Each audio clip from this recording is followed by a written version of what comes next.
Welcome, everyone. We will get started in just a moment. I'm going to be live streaming a bit of this on larger channels. They won't have the same access that you do to the workbook and to all of the materials and certainly to the replay. But we're going to give them a little taste and make sure that they should be here where you are, my favorite students. And so hold on one second while I get that up and running, and then we will get started. Also, I'm trying out this new platform on Zoho. The functionality is incredible, but this is the first time. So we will be learning and growing together. So far, so good. If you can hear me, I know you can't see me yet, but if you can hear me, please drop a +1 in the chat, introduce yourselves, let us know where you are connecting from. I see some, all right, the emojis are working. This is a good sign, this is a good sign. So I'll be right back in 1 second, but definitely welcome, welcome, welcome.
Again, we welcome for those who are just joining. We are about 1 minute away from launching. I'm sharing this as a live stream as well, and so we're behind the scenes just making sure that that is good to go. But in the interim, please, let's see here. I want to start the chat to all. And we are testing out a new platform as well, so I'm opening up the Q&A. Hello, Janelle and Pavel. This is excellent. I see you in the Q&A. We will be, good morning, Crystal. We will be starting in about 1 minute. So thank you all for joining today. And I can't wait to share all of this information with you. It is really like drinking from a fire hose, trying to keep up with all that is going on. But that's why you have me, your trusted and fearless leader here, and we're going to get through this together. This is an exciting time, but also there's just so much going on that I want to make sure that you have all of the right information so that you can make the best decisions for your profession and also your portfolio. Of course, there are some who will never invest in crypto or hesitant and reticent, and I certainly am one of the most risk-averse folks that you will find. I know it's difficult to tell given the subject matter that I focus on and then I write, speak, and teach about. But if I can do this, you can do this too, and we can make sense of how to not only kind of white knuckle this new digital asset economy, but how we can really strategize, prioritize, and be of service to those who would stand to really benefit, not just the few, but the many. And so that's what we'll be focusing on. How do you strategically position yourself to not only understand, but also to lead in this area? All right, so while Zoho and YouTube are having their little conversation, I'm gonna have a conversation with you. So first of all, let me come on video. Let's make sure that is working. Hey, there I am. Excellent. I don't know. I look kind of like I'm in a hostage video, but I'm not. I'm not blinking twice. I promise you that I am alive and well. So this is where I want to start. So as you know, since you are my fearless registrants for this event, that first of all, I'm Professor Tonya Evans. I'm a law professor, FinTech strategist, and the founder of Advantage Evans FinTech Academy and Consulting. And I am absolutely honored to guide you through this important conversation today. And whether you're here live or those who will watch the replay, or you catch a live stream, if in fact I'm actually live streaming, because we don't know, it could be, maybe not, but you should be in the room where it happens. And this is where it's happening for these wonderful folks that I have here with me today. So a few comments about just kind of where we are and where we're headed. This is the first of 3 sessions in my Web3 Ready Professional Live series.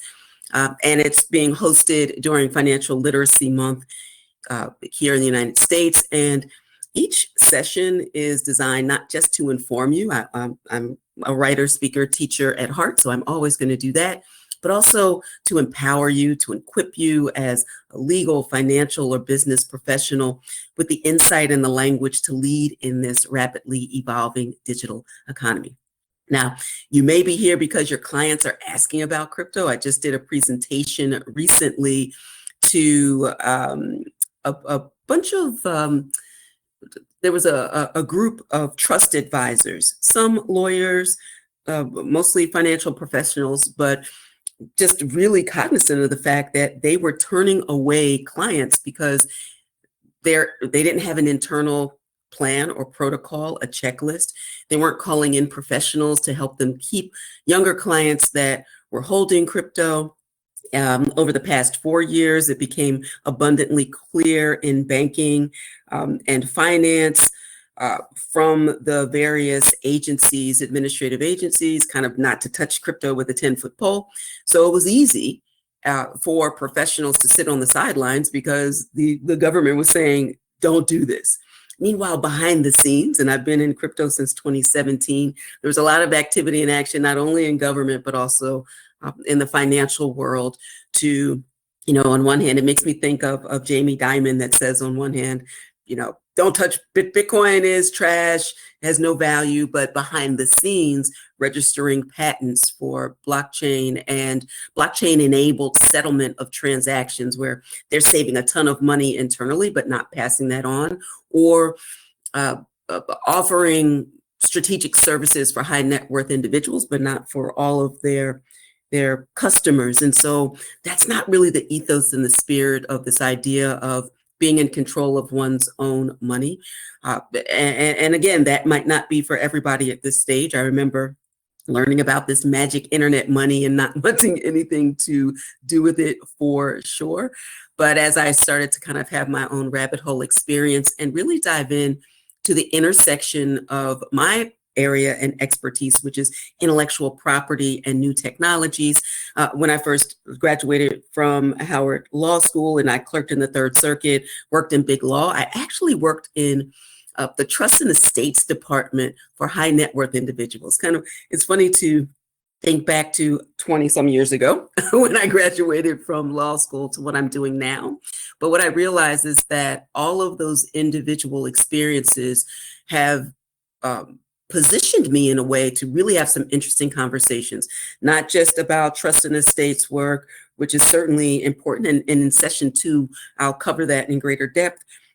Certainly intellectual property and new technologies as well. But I also teach information privacy law, administrative law, and certainly blockchain, cryptocurrency, and law in some of my IP courses.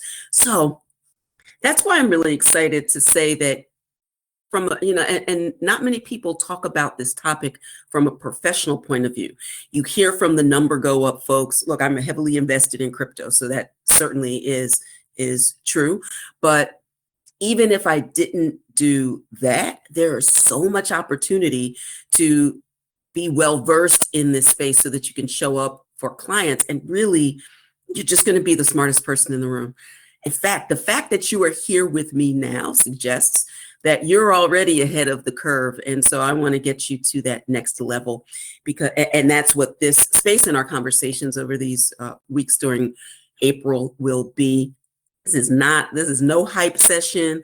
I shoot straight, I keep it real. We'll talk about the promise, but also the pitfalls as well, so that we right size the conversation. Also, this is not a basic explainer. I have a course called From Cash to Crypto. I recently updated that. You will receive more information about that. At the end of this series, you will have the opportunity to, accept an invitation to work with me more formally. This is an actual webinar that teaches you things. I'm not selling you things. I have an offer. You can take the offer or not.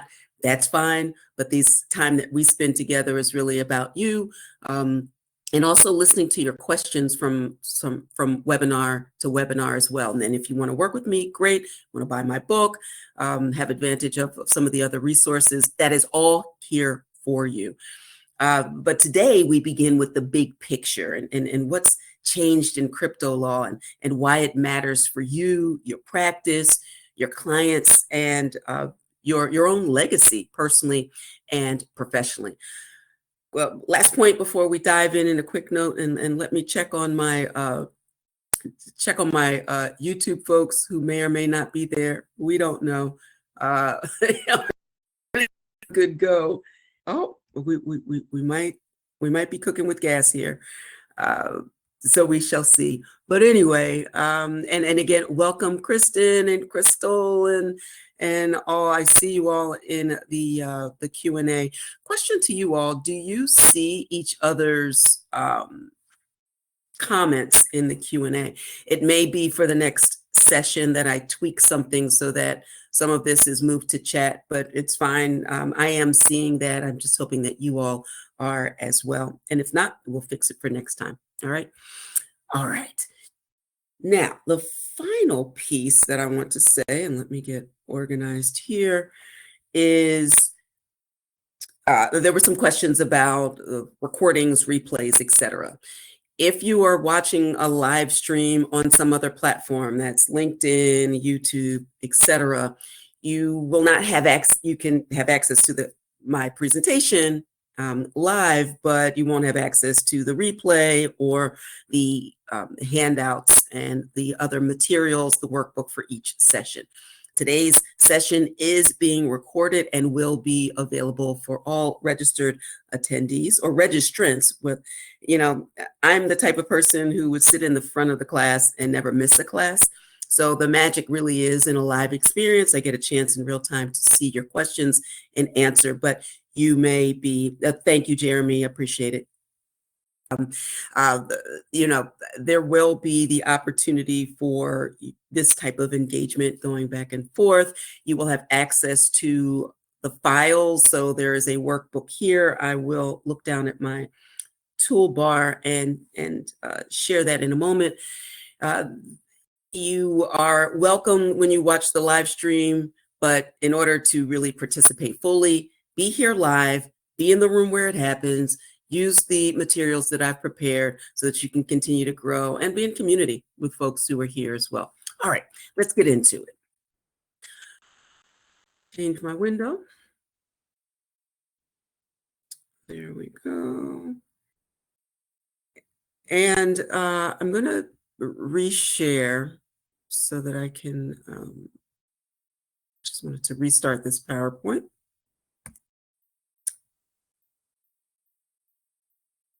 Excellent.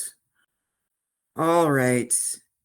Final question for you all is making sure that you can see the PowerPoint, because what I'm seeing is not the PowerPoint. I need to change my layout. Let's see here. All right.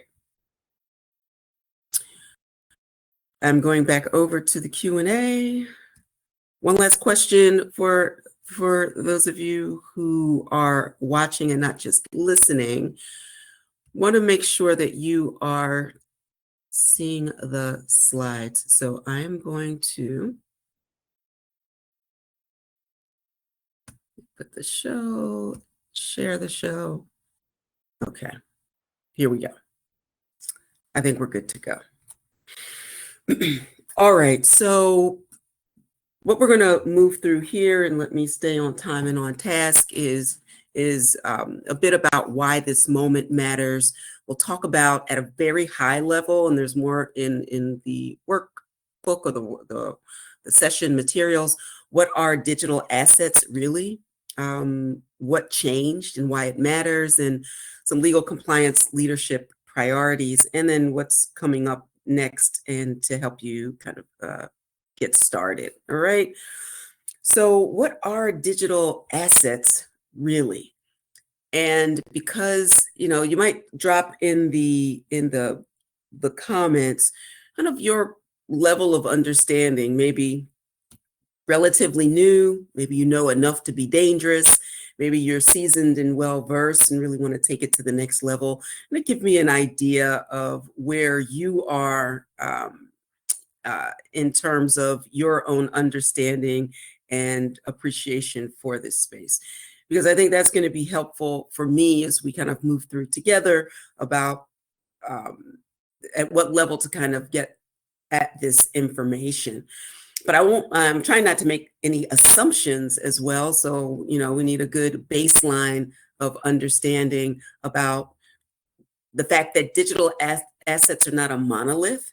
Includes obviously cryptographically secured digital assets. That's a mouthful. That just says cryptography, or means cryptography is a long used method of encryption, and it actually predates the technology that we understand now by millennia. There's always a need to get a message secured from one location to another in times of war and in times of peace as well. But the need to message encrypted information, and now we're leveraging the latest technology to do that. You have stable coins, and I'll talk more about that in a moment. Stable coins hold their value. They don't fluctuate like a Bitcoin or an Ethereum, for example. They are pegged to a particular asset, commodity, basket of assets.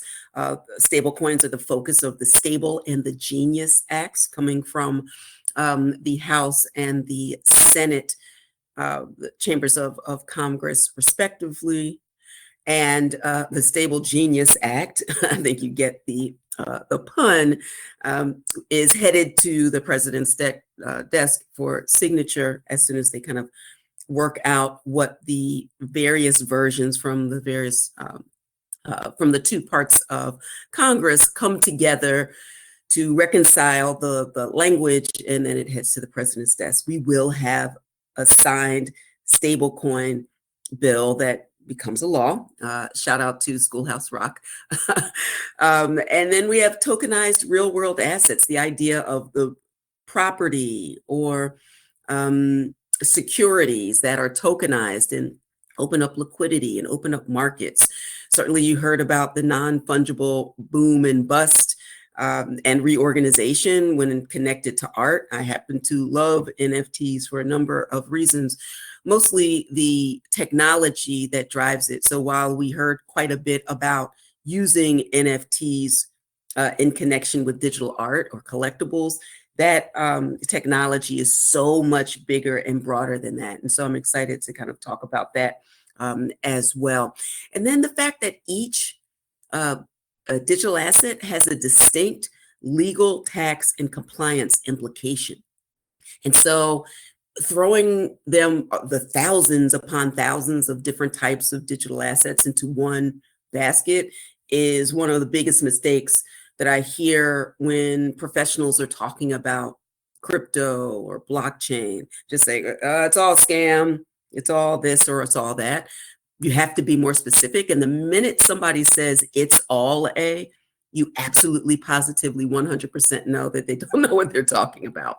And you have to be very, very careful with absolutes in this space. And so through our conversations, I look forward to sharing that as well. So what has changed now? We have a number of changes from the Biden era relationship with cryptocurrency to this latest administration's relationship with it. Biden's administration was really marked by regulation by enforcement. I testified before Congress in 2023 before the House Financial Services Subcommittee on Digital Assets.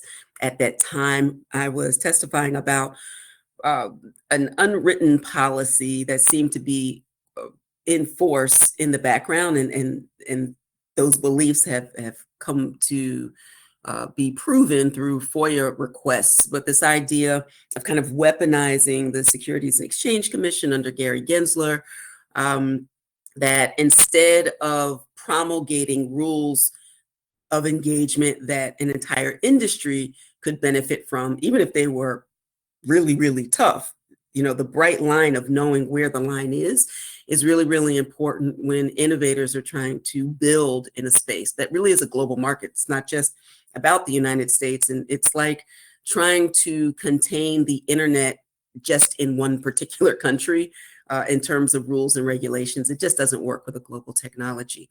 And I also want to give a bit of a definition for Web3 as well. When I talk about Web3, you kind of take a step back to Web2, which truly is known as kind of the Internet of Information. We were connecting, we were receiving information, disseminating information, user-generated content. Think internet, think e-commerce, think peer-to-peer technology, where it's like peer-to-peer file sharing for those who may listen and not see me in the moment. I'm using air quotes, but the idea of now using that same technology, not just to exchange information, but to open markets and exchange value. That's actually a really exciting idea that is democratizing with a little d in terms of inclusion and access to markets around the world. And so that's really, really important. So when I say Web3 and Web3 economy, that's what I mean. The current administration has issued a number of executive orders, certainly declaring that the United States will be the Bitcoin capital of the world, the crypto capital of the world, pro-crypto appointees. We recently had the appointee for the Securities and Exchange Commission officially confirmed. I think that happened yesterday. There are like 15 things that happen every minute. So as I'm even preparing to have these presentations for you, it's really difficult even for me, who lives and breathes this information, to keep up. But I believe that happened yesterday. A couple of other things happened yesterday, but that's a story for another day. We have the Stable Act coming out of the House of Representatives. We have the Genius Act coming out of the Senate. And now it's the moment of, it's almost certainly aligned. Representative Style was talking to a reporter and kind of explaining how the reconciliation process between the two versions of this stablecoin legislation is being handled. I've included that in the workbook as a link. And when I put this presentation down and come back before you, I will share that with you as well. We have the Securities and Exchange Crypto Task Force under Hester Peirce, a commissioner who has spoken to my crypto law class over the years. Fantastic, thoughtful, prudent, focused, clear, and in really prioritizing clarity, and also just reminding the industry, yes, we have a change of administration, but that doesn't mean that this is a panacea. And there we have to balance the idea of encouraging and supporting innovation while obviously protecting investors and consumers. And so that's critically important. Well, a moment, please. There we go. All right. So in terms of legal compliance and leadership priorities, I broke this down here, and we will continue. This will be a thread that connects us through this entire time that we are going through this webinar series, excuse me, I have multiple slides up at the moment. But the idea of focusing on legal compliance and leadership is really the idea of also legal, financial, executive leadership, compliance, that is the tie that binds in all places. So what does it mean as a legal professional to monitor asset classification changes? The difference between a meme coin and a stable coin, or native currencies like Bitcoin or Ethereum, or tokens that don't have their own blockchain to record and secure transactions. So it's a project or a coin that saves and writes, quote unquote, its transactions to be secured by an existing blockchain. Those distinctions, those nuances, those differences, the idea that, you know, it is a foregone conclusion that Bitcoin is a commodity. Not every token or coin is a security by any stretch of the imagination. That was the former Chair Gensler's approach from the SEC. But there are tokens that will be classified as securities. So it's the nuance and the understanding that's important to ensure compliant marketing and disclosure of projects, to evaluate exposure from international custodians or issuers as well. I just saw a headline a couple of days ago. Shaquille O'Neal, former NBA star Shaquille O'Neal, just settled for his participation in, if you'll remember, Sam Bankman-Fried, the FTX exchange debacle, and there was also some type of NFT that was connected, and Shaq was connected to that as well. And there was some settlement. I recently wrote for Forbes about the Haktua girl, help me Lord, who got in some hot water, and you know, this idea of marketing and disclosure without disclosing the ownership of tokens, because it's one thing to be in a commercial.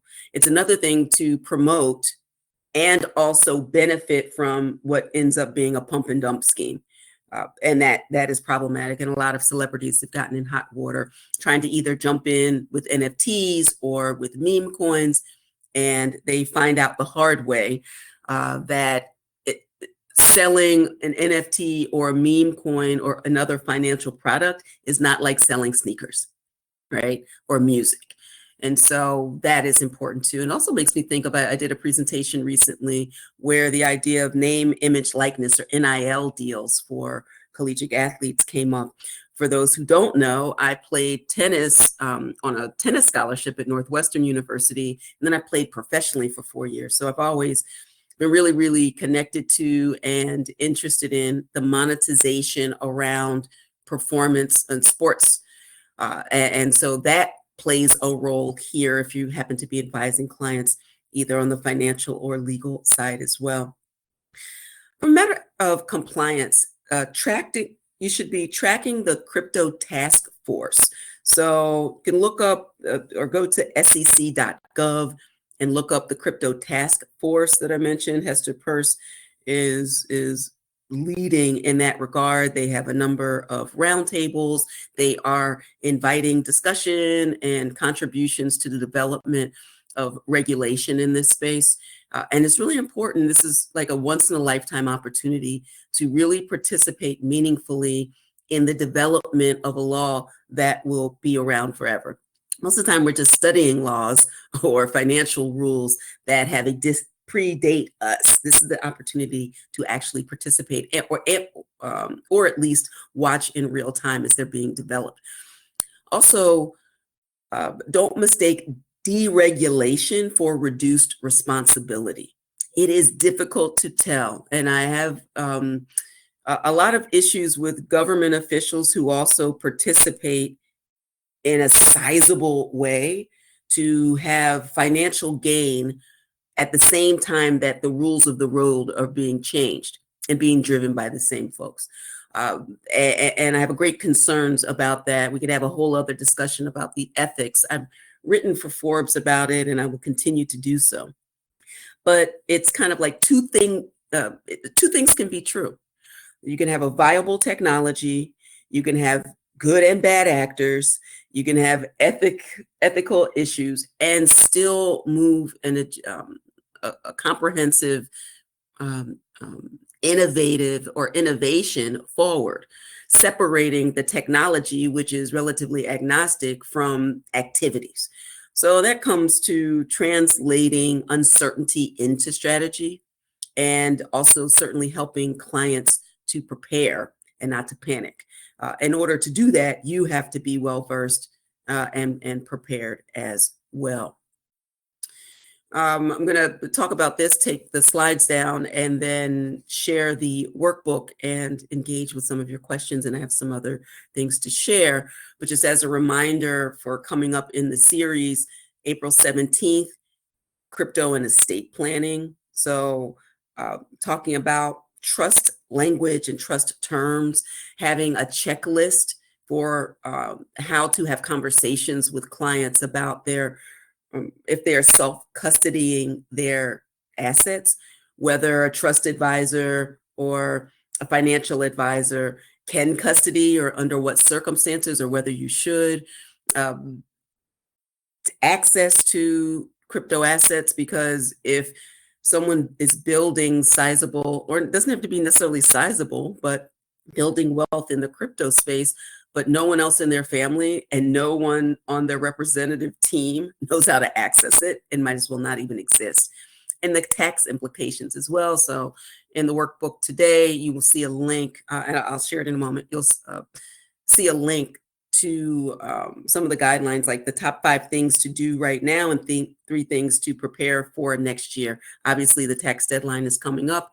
There are some things regarding tax loss harvesting that should have been done by December 31st, 2024. There's kind of, I feel like, a bit of a loophole for crypto where with respect to wash sales, that is not consistent right now with stocks. This is not legal or financial advice. I'm raising awareness for you to continue to learn and learn in a safe space. But those are some of the conversations that you should be having among your colleagues, and then certainly to be in a position to be helpful and supportive of your clients and for yourself. If you are holding things that you need to know so that you can be in conversation with your financial advisor or accountant. I have run through some accountants. I'm going to tell you, this is a rough road when people either know just enough to be dangerous or don't know that they don't know and can really mess stuff up. Your name as the filer is at the bottom line at the end of the day.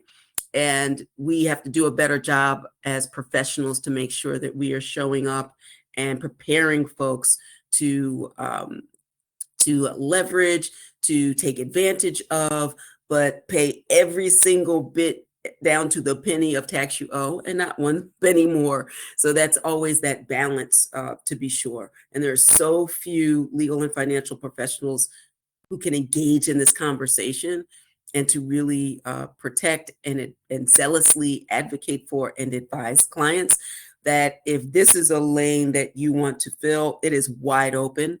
And so I'm really excited to help you position and prepare for that as well. So coming back over, let me take this down, and all right, there we go.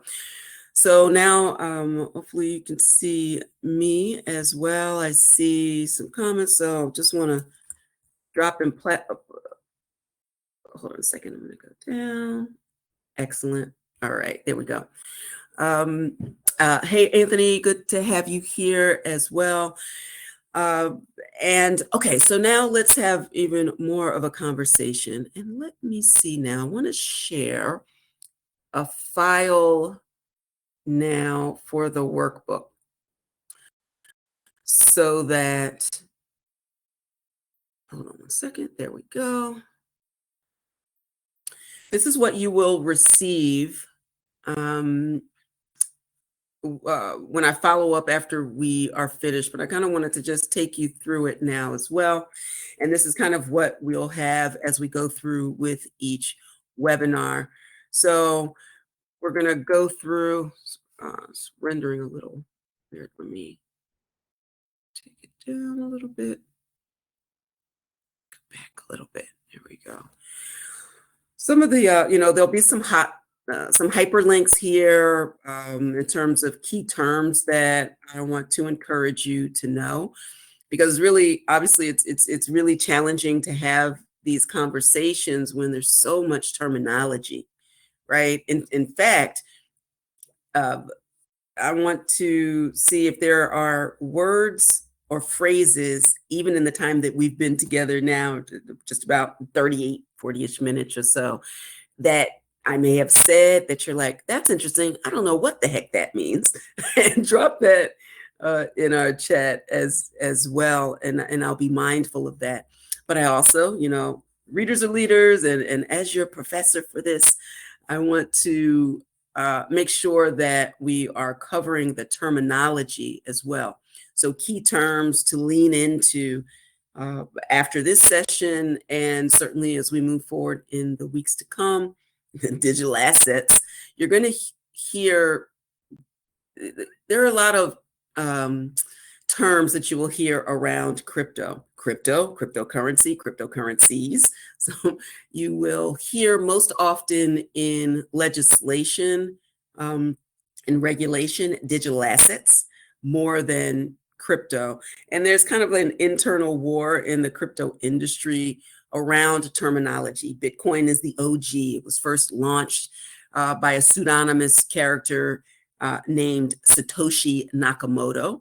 Could be an individual, could be, I think, more likely to be a small group, but could be just one individual developed, I didn't include this, but I will, a 9-page white paper that explains the purpose of Bitcoin and the thought process and the research that went into it. It's fascinating. 9 pages, I think 7 to 9 footnotes. I think 7 footnotes changed the entire world. So that's really interesting too. Stable coins, the Securities and Exchange Commission, the Commodity Futures Trade Commission, the Office of the Comptroller of Currency. These are all agencies that you should keep an eye on for changes from anti-crypto to decidedly pro-crypto policies, rules, and regulations. Also, recently in an executive order, the president issued an executive order to establish what he calls the Strategic Bitcoin Reserve. The conversation about, and I have my own, I don't know that I'm fully sold on it, but intellectually, I understand it. And there is this substantial push for a strategic reserve at the federal level, but also at the state level. You will start to hear various states consider regulatory shifts and prudential regulatory shifts. And by prudential, I mean those in the financial markets. Stable coins, regulation by enforcement. I talked about choke point 2.0. So that's a term that you should know. Stable coins, memes, etc. So every time, I have kind of like a term of art or someone in particular who I think that we should pay more attention to, I will certainly highlight that as well.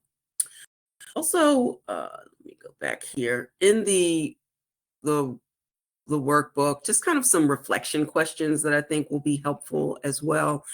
And some takeaways or some action items that I think would be most helpful as well. So think even now as we are engaging here, what's an initial question that you had coming into the session, or maybe even at this moment, a key takeaway of something that you want to follow up with or delve into in the future.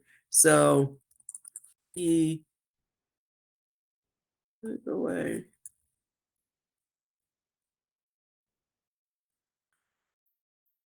And there we go. All right.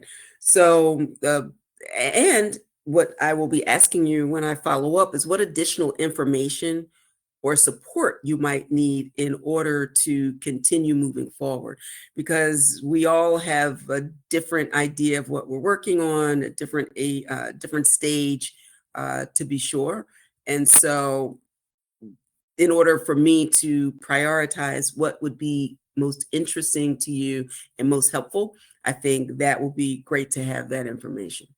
All right, now let me go back to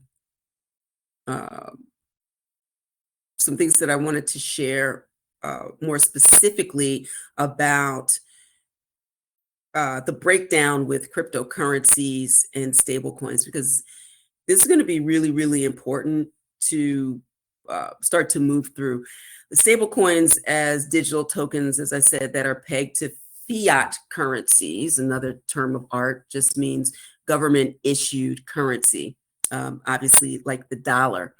And you can think of them as blockchain-based dollars, often used for payments, certainly for settlement, a bridge between crypto and traditional finance. Sometimes when markets are a little too frothy, as they say in the industry, people don't want to cash out of the crypto ecosystem, but do want to take a break and have some greater assurance. And stable coins like USDC is one. You will also or may have heard of Tether as well. USDC is issued by Circle, and Circle just they are positioning themselves to IPO. So that's they filed recently, and so that is Circle is one of the best and most forward-thinking and advanced companies, mature companies that has really leaned into the stablecoin space globally. Dante Disparte is a good friend of mine, and he's in their executive leadership. He's been on my podcast, my former podcast, Tech Intersect, and I didn't mention it earlier, but I'm the host of a weekly show called Confidently Crypto on Sirius XM's Women's Empowerment Network. But you don't have to have Sirius to access the pod. You can listen to it every Monday. I have a new segment wherever you get your pods. So Apple, I guess Google still has its own platform. You get the idea. Wherever you listen to podcasts, you can access that as well.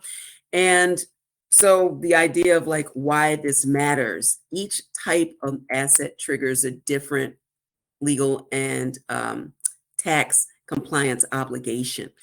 And understanding what has changed and why it matters is critically important. So I've mentioned this idea of a strategic Bitcoin reserve being created by executive order, using seized Bitcoin and other, well, for the strategic Bitcoin reserve, seized Bitcoin, not taxpayers' funds, although there is discussion about how to acquire more Bitcoin. And I think that's the most controversial aspect of what might happen to the reserve. Reserves are supposed to be secure and reliable, particularly in times of crisis, right? So think of the gold reserves and other, we have all sorts of foreign currencies and commodities and things of that nature and strategic assets.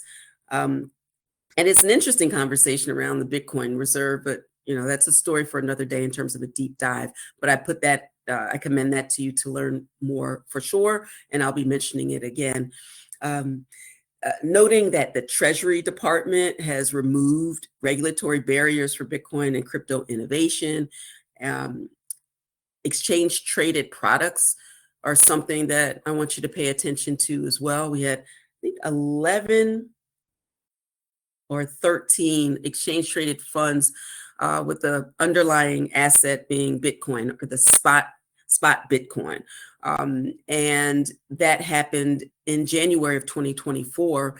And you will start to hear other types of cryptocurrencies come online as exchange traded fund products. I also saw headlines around and moves to, and we already have Bitcoin IRAs. You will start to hear more about that. More and more people are starting to ask about whether or not to include these assets in their retirement portfolios. This is something to stay on top of as well. And, even I'm constantly fascinated at the conversation in Congress. It used to be really, really difficult to have these conversations, but on a bipartisan basis, it's not overwhelmingly bipartisan, but definitely on a bipartisan basis. Again, keeping an eye on the Stable and the Genius Act. But what happened this week on Wednesday was the first hearing on what we call market structure. The bill is FIT 21, FIT 21. It was originally, I think, initially crafted literally in 2021, and we have come full steam here. But in 2023, there was a lot of discussion around this. FIT 21 was moving forward, sort of, in 2024, got a bit derailed, and here we are now being considered again. I think it will be a little more challenging to move market structure forward. It seems that stablecoin legislation definitely moving forward. Not seems, that's like, I believe, in my humble opinion, a foregone conclusion. But bottom line here, this is now a federally engaged, policy-driven economic sector.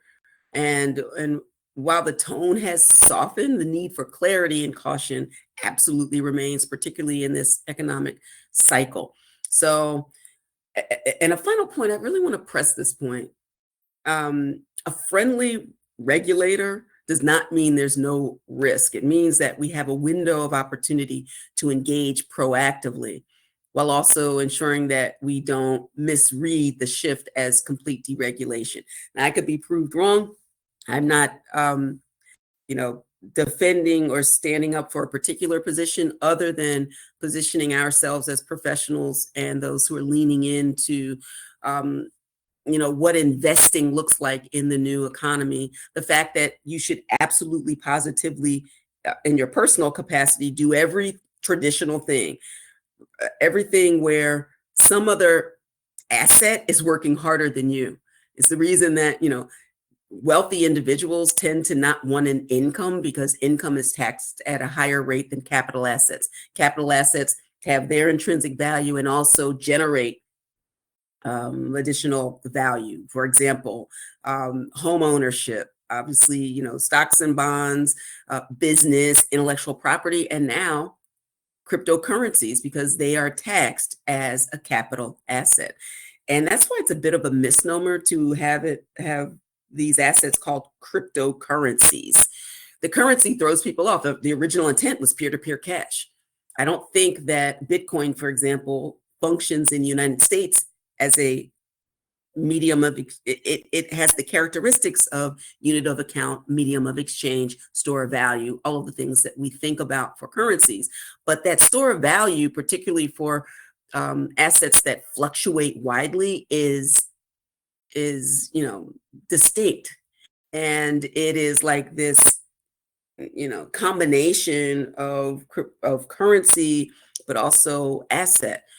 Now, in hyperinflationary countries and places where, due to politics or religion or other issues which destabilizes an economy, the safest place to be in other countries, they have found that to be something like Bitcoin or other cryptocurrencies. And so for all of those headlines that say there's no use case and it's just number go up and it's all a scam, I'm the person who is between the naysayers and the carnival barkers. This is the reason that I wrote my book, Digital Money Demystified. Highly recommend. And you'll have an opportunity. You can buy that at any time at digitalmoneydemystified.com. And in fact, I'll drop that here while we have a moment. Okay, down here. There we go. Actually, I'm going to put that in later. And then I'm going to come over to these questions. And thank you so much, Joanne. I'm coming to your question in 1 second as we tie this up. And actually, I think your questions tie in well to kind of this final piece, as I remind us all of our professional role, legal compliance in leadership capacities, right? Like the legal priorities, the law is still evolving. So, your exposure to this at this level is really, really important. And it leans into Joanne's question about economic opportunities flourishing after we kind of get past the pending legislation. And a question that I have kind of as I read that aloud is, how long does it take? How long will it take? There's so much uncertainty, which also traditionally and historically has created epic seasons of opportunity to innovate, opportunity to reimagine. And then that second part to her question about the particular applications that will be most relevant in this season is a really, really important one when we think about the current classification challenges, especially, where they're starting to come into view. We have, I think, like a taxonomy act is coming, so there'll be some clearer descriptions that will lead to clearer articulation of what the legal ramifications are.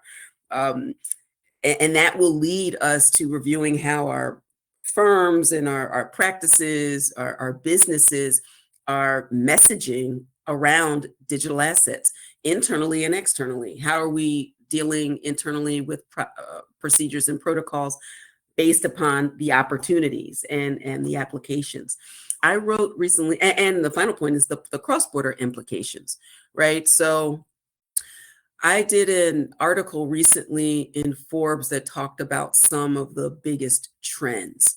And if this legislation and the regulation kind of pans out the way I hope that it will, it opens up not only financial markets, but also decentralized artificial intelligence, the intersection of crypto and AI, kind of taking the best of decentralized money and decentralized access to learning, to work, to information, to processing of information, because both of those areas have their own biases, their own downside, their decidedly long con lists, in addition to the considerable benefits. But at the intersection, it's something really, really important that's happening right now. So paying attention to decentralized artificial intelligence, or DAI, we'll start to hear more about. And I feel like coming from Congress as well, with the House Financial Services Committee now adding the term artificial intelligence. It used to be inclusion, and now it's digital assets, financial technology, and artificial intelligence. That signals to us, not so quietly, that the intersection is something that's being thought through as well. So getting ahead of that as an innovator, as a leader, as a professional is really, really important. This is another great question. Coinbase has advocated for a stablecoin yield. Congress pushed back on that in order to support. And do I anticipate that stablecoin yield can still be included in current legislation? This is such an important point, because one of the many, beyond the benefits of having some form of a digital dollar, not exactly the same thing, but let's go with it, the digital dollar or some digital representation that is acknowledged and backed by a government is a really, really big deal. The additional benefits to a holder of that is being able to have some yield on that product. And there were so many companies and innovators who were not able to use, like Coinbase's Earn, or Gemini, I think, had Earn. Like every centralized exchange had some product or form of earning. And you can see it if you find, if you have a Coinbase account, for example, or any one of those, there are some assets that you can earn a yield on. The idea of having some interest on return or having some yield is an additional benefit that I think should be included. And the question is whether it will be. I think that might be a detail that is a snag, because there's a sufficient pushback on it, particularly in this environment where for those who tend toward consumer protection, that tends to be the Democratic side of the aisle. And also I've been watching a lot of the hearings. I suspect that some of you all have as well. The idea that there's this tension around a sitting president also having a family project in the space that also conveniently has launched a stablecoin just before the stablecoin legislation. So I think that that is getting in the way of something that is decidedly bipartisan. That yes, the allocation of resources is political, but it need not be partisan. This is something that is a win-win and is in the best interest of consumers and investors if it's done correctly. But the yield question and conversation, I think, will be a difficult one, and I don't think that will be easy. And I think that I hope that it stays in some form or fashion, but I'm not overly optimistic about that. I see that we are coming up to the top of the hour, so let me do some final reminders and then return you back to your day.